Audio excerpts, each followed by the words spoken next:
Okay. Okay. So I'll just pick up here. And what I wanted to preface this with is what I see a lot in the holistic industry is that we want to encourage so many great things. And that is by far leaps and bounds where we used to be, I think, as a nation within the United States. And as far as people wanting to get healthy, I see this trend of health being like a fast food mentality. And so I want to help you kind of break that if you think you're leaning towards anything in that nature. When we talk about cleansing the body and detoxing it, we have to understand that your detox must be earned. You have to earn that. And that means that some prep work is going to need to be done. What happens when we just jump into things without focusing on some prep work is something really undesirable. We end up just recirculating toxins because we don't understand that our detoxification pathways, they're not really open. So one of the first things you do is what everybody's gearing up for now is the liver is the first wonderful place to start. But there are some things that we should do prior to even jumping on and targeting the liver. So number one, we should be getting daily movement every day. That's a non-negotiable. We forget a lot that our complete intestinal system and your colon, that is a muscle and it works when you work it. So when we have a sedentary lifestyle where we mostly sit around all day, there are instances and times in certain people's lives where they no longer get this gut movement that is healthy from having an active life. So for example, if you just have a habit, of not getting daily bodily movement, you may notice that you don't get urges to go to the bathroom. And the reason that this is so important is because you have to have that peristaltic action through the entire GI tract. Your stomach works in peristaltic movement as well. It is secreting chyme and kind of revolving all this food around, mixing everything around, kind of like a um a washer, washing your clothes. So the stomach works like that. And then once you get into the intestines, your intestines as well work like that. And so does your colon on the way out. So what happens is we get people that want to jump into detoxing that don't even have 1 to 2 bowel movements a day. These people typically are going to the bathroom, like every 3 days, every 4 days. And so something like that, we have to make sure that prior to initiating any kind of cleansing system, doesn't matter what body system you're targeting, this is going to be vital. Bodily movement on a daily basis. You can start out with 15-25 minutes of brisk walking, okay, out in the fresh air, whether it's hiking, making sure that you're getting that healthy sunshine. That healthy sunshine is really going to help you with your circadian rhythm. That means, you're rising and sleeping at night. It really does help the body. Daily bodily movement helps you also with your lymphatic system. Okay, so your lymphatic system parallels your circulatory system.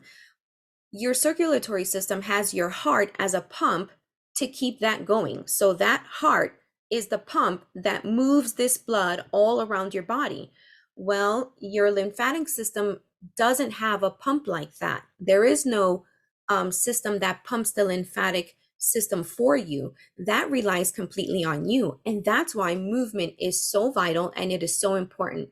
So we've got to remember at least the first things we're going to target with daily bodily movement is our lymphatic system is going to get a boost, and our intestinal system and our colon, they're going to get a boost as well, so that we start with this memory of what it knows it's supposed to do and creating a healthy peristaltic action. Avoiding sugar should be a non-negotiable as well. And people get scared when I say this. I mean, avoid added sugars, okay? So the ice cream, the juice, right? Which is just really literally a glass of sugar water. I don't mean avoid sugar as in your fruits. Now, I do tend to lean towards a preference, of low glycemic index fruits. And for me, that means all of the berries, strawberries, Blueberries, blackberries, raspberries, those are low glycemic index fruits. Absolutely enjoy those whenever you feel, oh, you want something sweet and you need something to kind of curb that. Absolutely. When I mean avoid sugar, I mean, you know, the cherry pie, the ice cream, the milkshakes, that tend to have the bleached white processed sugar. Avoiding processed foods is going to be a great idea too. So, no more going through the drive-through. If we have a tendency where this is just what our daily life is like, we're going to want to avoid that, because this is already, without you knowing, this is prepping your body. The more proper fuel you give it, the more it's going to be ready to handle something like a cleansing or like a detoxing. Okay. So when I'm talking about processed foods that I prefer to avoid, I'm talking about things like that are going to include MSG, high fructose corn syrup, bleached white sugar. You've got your food colorings, you've got your artificial flavors, and all kinds of things like that. They are just difficult for your body to eliminate if there's constantly an onslaught of all of that coming in on a regular basis. When you make these slight changes, your body really is already going to shift into doing what you want it to do. Another reason why I'm really big on avoiding sugar is because, number one, it wipes out magnesium. It takes about over 50 molecules of magnesium just to process one molecule of sugar. So that right there, that's already crazy. Now, also, it lowers your immunity for 6 hours after you consume it. So whether it's the milkshake, the cherry pie, the ice cream, all that kind of stuff, those things lower your immunity for 6 hours after you consume them. So big hint here, avoid those night treats because they're gonna have the worst effect on you, okay? If you want a treat like a dessert, because I'm not about restriction, I never teach that. If you want a dessert, earn it. That means you have your dessert after your rich and hearty meal with rich, hearty protein, grass-fed meats or animal products, healthy fats, super healthy fats. When you consume a rich, hearty, nutrient-dense meal and then you have a little dessert afterwards, its impact is minimized, and so it's not so negative. So I always say those things. I say to my clients all the time, you want your dessert, you need to earn your dessert. What I don't want people doing is I want us to stop the habit of eating our feelings away, right? If you just want the dessert, then have the dessert, but don't let it be a habit that you're just eating your feelings away. The next thing is going to be a super nutrient dense diet. These are healthy fats are going to be so key. They're going to help you curb sugar cravings. If you feel that you have a sugar craving and you add something like a healthy fat or a juicy piece of steak, with some butter on a sweet potato, that alone, that curbs your fat pretty well, or your sugar craving pretty well, because you've got the sweet in the meal. You've got the sweet. Most of the time, you don't even need dessert afterwards. A good tip that I always give people is shop around with the clean 15 and the dirty dozen list. People, it's so easy to forget, well, what's okay if I buy conventional, and what are the non-negotiables? What are on my list that absolutely need to be, or that they should be, from the organic side, because there are some conventional things that have an absorbent amount of pesticides and all kinds of things like that, usually things that are grown from the ground, and those tend to be your greens, your potatoes. Okay, those things usually end up on the dirty dozen list, so it would make really good sense for you to go ahead and buy them organically. But print those things out. It's easy to forget, it's easy to confuse things. My favorite veggies when I'm prepping for a body detox are going to be veggies in the brassica section. Um, brassica brassica section veggies, cauliflower, Brussels sprouts, sweet pot no, sweet potatoes doesn't belong there, but I put it there because I'm going to address it. Um, your brassicas are your cauliflower, broccoli, and Brussels sprouts, things like that. What they do is they really, really help hormonally, both for men and women. They help hormonally in assisting your body in eliminating that excess estrogen. We know we don't want excess estrogen circulating around. If we're already not eating so hot, not getting so much bodily movement, then hormonally we're already not doing so great. So this is going to have a really big boost for you. It's going to be super great. I typically tend to stay away from carrots because carrots are a high sugar vegetable, but there's a caveat that if you go towards heirloom carrots, where you get the package where the carrots are, purple, a yellow and orange, those type of heirloom carrots are higher in polyphenols and they tend to be much lower in sugar. You can cook them up, with some salt and butter, and it's absolutely delicious. I put sweet potatoes here because sometimes people just need, a sweet. And like I said, I'm not into encouraging restrictive behavior, because the moment that your brain figures out that you're going to restrict anything, automatically it puts you in famine mode. And that means anything you're going to consume is going to be hoarded as fat. And that is not what we want. So I always work with my clients. Some people need more hand holding than others. But a big key here is not to tell yourself that you're going to restrict all these things from yourself. I want you to tell yourself you're just going to replace things. That is a much easier thing to handle for your brain, instead of your brain going haywire because you've told yourself you're going to restrict all of these things. Okay, so we want to prep for a cleansing.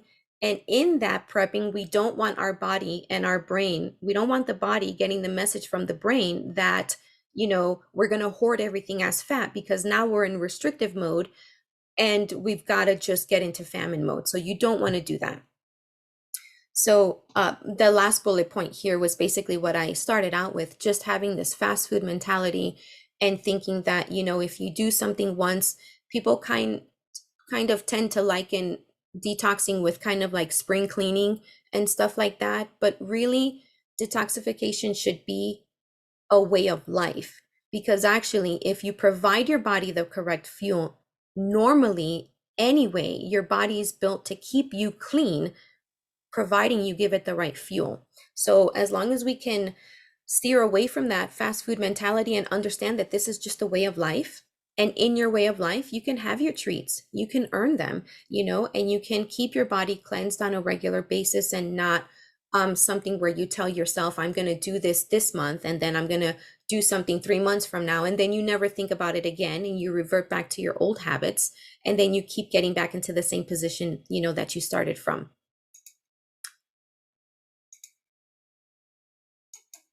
Okay, so here are a few signs of a congested liver, and I just want to let you know it is very hard to find an exhaustive list online. And this is because the liver is so valuable. It takes part in over 500 reactions in the body. So many lists that you see, a lot of them will be different because the liver is tied to so many things. So some of these signs can also be kind of bundled in with other issues as well. But here's just a typical, non-exhaustive list of what a congested liver looks like. You're going to have chemical sensitivity. These are people, when you walk down the laundry aisle in the supermarket, you're almost ready to pass out. You can't even take that. You can't take inhaling all those fake perfumes and all that stuff. Automatically, you get a pounding migraine feeling type thing. You get a pain behind your eyes. Might be that your liver might needs a little bit of assistance cleansing. If you have eczema, that is also a sign of a congested liver. Now, eczema is an umbrella term. Things fall under that they can't even explain as far as skin conditions go. But I would say things like eczema, psoriasis, issues like that. If you get rashes easily, if you have overly sensitive skin, you may want to consider taking a look at your liver. If you bruise easily, I know a lot of people get surprised by that, but if you bruise easily, maybe pay attention and probably investigate your liver. If you swell easily and you get swelling, you maybe bump your arm walking from one room to the next, and you just automatically get these kind of like abnormal quick reactions that actually shouldn't be so exaggerated. Asthma, seasonal allergies, sinus issues, that is a really, really big one. People don't usually put two and two together that these seasonal allergies and stuff like that, you can look towards your liver, and if you address it and help it and cleanse it, you would, you would do really well, and your allergies would kind of not show up anymore. Now, blood sugar imbalance, I'm sure that that surprises many of you. It surprised me also once I started learning about the value of the liver, but absolutely, the liver is in charge of a lot of things. One of those is storing glycogen for energy, brain fog, hormonal imbalances, if you have digestive issues. And again, this is by no means exhaustive, because it's kind of hard to have an exhaustive I identified list for the liver specifically, because since it's attached to so many, over 500 um, processes that go on in the body, it's really tied to a lot. I would even throw in here thyroid issues, because the thyroid directly deals with the liver. So if you have issues with your thyroid, you might want to consider a nice healthy, easy cleansing for your liver. So how important is your liver? Your liver performs over 500 functions, metabolizing medications, removing waste products from your bloodstream. It regulates your blood sugar levels. It's creating essential nutrients for you. It produces something called albumin, and this is a protein that keeps fluid in your bloodstream from leaking out into surrounding tissues. It carries hormones for you, vitamins and enzymes throughout the body. Bile is something critical for digestion. If your liver is not healthy and it cannot provide a substantial amount of bile for you, you're dead in the water, because bile is vital and necessary for digestion, absorption of fats in your small intestine. So everything, they say all diseases begin in the gut, but really what's tied to the gut? The mouth. So if anything is off with your digestion, you can guarantee that your gut is going to be as ruined as your digestion is. If you can't break down and absorb nutrients and break them down to the smallest usable parts for your cells to use, you have to take care of that. Your liver filters removing toxins, byproducts, any harmful substances from your blood, leaving the stomach and the intestines. It's going to regulate your amino acids. There's a tight regulation here of amino acids in the bloodstream, and this is because it's necessary for proper production of proteins. Blood clotting. People, I don't know if they really put two and two together that your blood clotting factors, your liver has a very, very important part to do with that. It's going to create coagulants for you using vitamin K that can only be utilized with bile from your liver. So again, a few bullet points above that, bile, how important it is. And these are the things that the liver does. Now, there's no way that we could go over all 500 processes and functions that the liver is involved in, but here are some of the key ones. Storing your vitamins. Your liver acts as a storage. It's going to put away vitamins A, D, E, and K, B12, along with minerals, including iron and copper, and it removes bacteria from your bloodstream. So this is your liver. I mean, it's kind of at the top of the anatomy diagram for a very, very big reason. A lot of things have to go through the liver first before they can get anywhere else. In fact, just about everything. So sugar control. Your liver has a very big job removing excess glucose from the bloodstream, and it stores it as glycogen for you. This is why we can get up and go work out without having breakfast and without having a meal. Why? Because as we're working out, expending energy and the need for sugar increases, your liver just dumps it out for you in the form of glycogen as you continue to exert yourself, okay? And then it's going to convert glycogen back into glucose when it's needed. So this is obviously one of the main important parts, as far as when your body comes to play, and when there are other things that are amiss.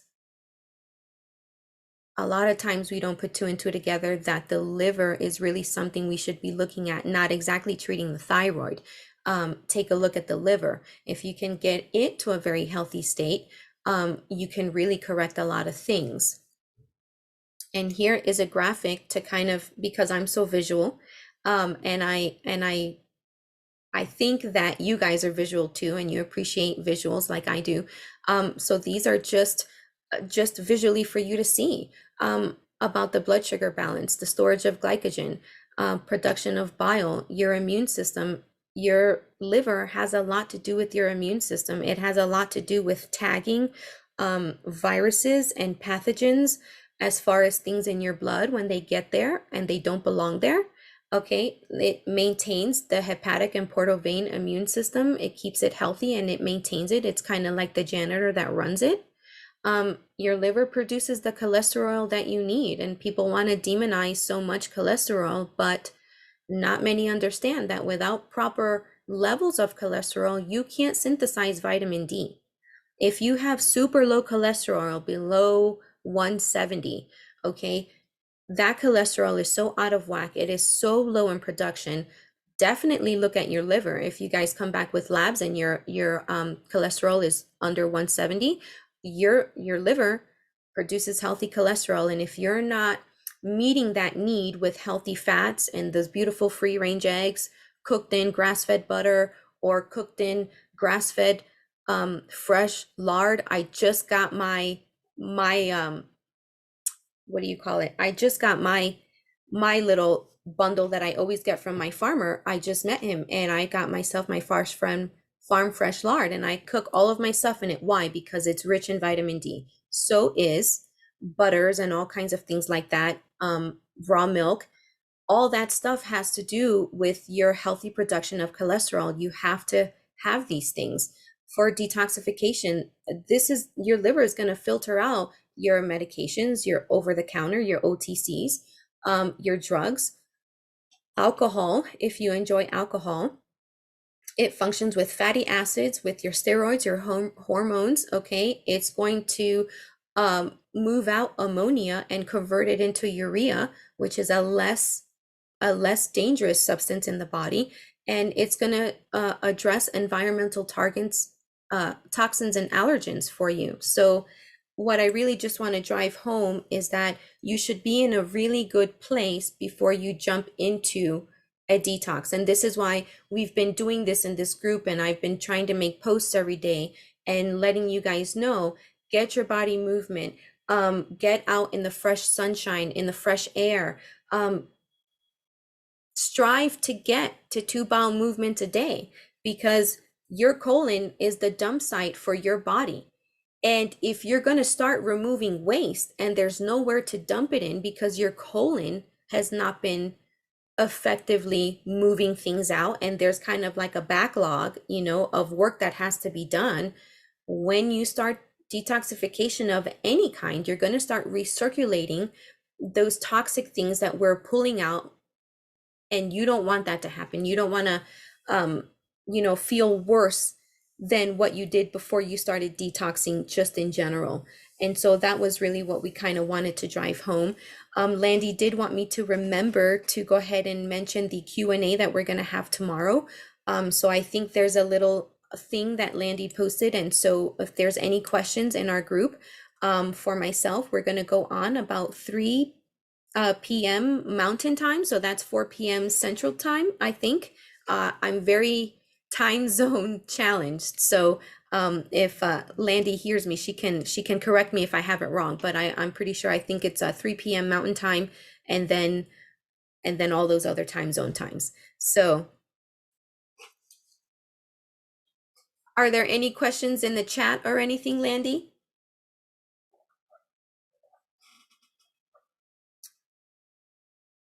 Sorry, I had to get, I could only see you and I couldn't figure out how to get back to me. I think, did Tina get back on, or is she? I don't I guess she's know. off. I saw a good question in the chat. And so I'm copying it for our Q&A tomorrow.